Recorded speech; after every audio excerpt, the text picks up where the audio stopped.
Right, so after the weekend of seeing other people's trucks and things, getting some ideas, it's kind of reignited the interest and the passion again for me to get started with this one. And yeah, a couple of little niggles on the Land Rover to start, but next weekend I'm going to be down here. Well, that'll have already gone by now, but going to get, as you can see, the big hatch at the front where the freezer, the refrigerator unit used to be. That's going to get sealed up. Get the door in at the front over there. Got a caravan, big motorhome door to go in there, and then look at getting the kind of this aluminium here.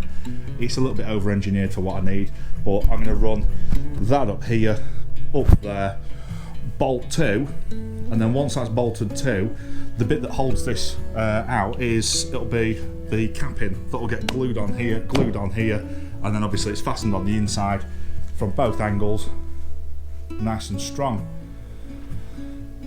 It's a big old thing, but once it's done, it's going to be a right weapon.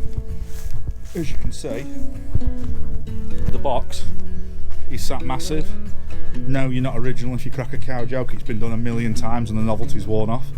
As you can see, once that gets lifted off, we'll take the flatbed off, put a new sub chassis on there, which will allow the thing to come a foot further forward and a foot to a foot and a half down onto the chassis, so that won't look anywhere near as bad when it's only to about there. And as you've seen with Lee's, he's got that gorgeous roof rack that then comes down and down the front, so I want something similar to that. As well as that, he's sorted me out with 2 tyres for the back axle, the same as his, massive ones, and then we just need to source some rear ones. So if anyone knows where there's under 10 years old, ideally 1 or 2 year old Continentals on the big size for the MANs, I'm after a pair of those, because these ones, they're not big enough for this, and we all know you get one of these on some wet grass and it'll bury itself because of that tread pattern. It's terrible. So yeah, that's where it's at.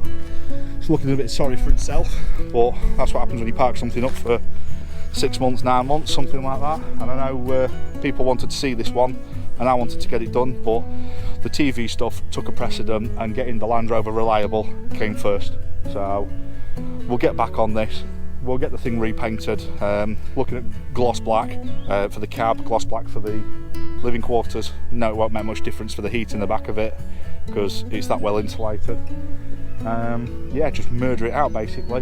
Not seen anybody tackle something like that, where it's that kind of look to it, and exciting stuff, real exciting stuff.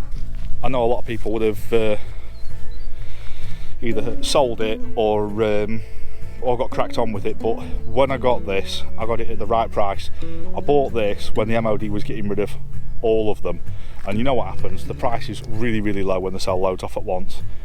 If I'd have waited till now, I'd have been paying quite a lot of thousands more, just because they've been exported, they've been converted, they've done what they need to do, they've been stripped, what have you. There's not as many on the market now, so the prices are going up and up and up. So it was worth sitting on for all the people thinking you shouldn't just leave it sat here.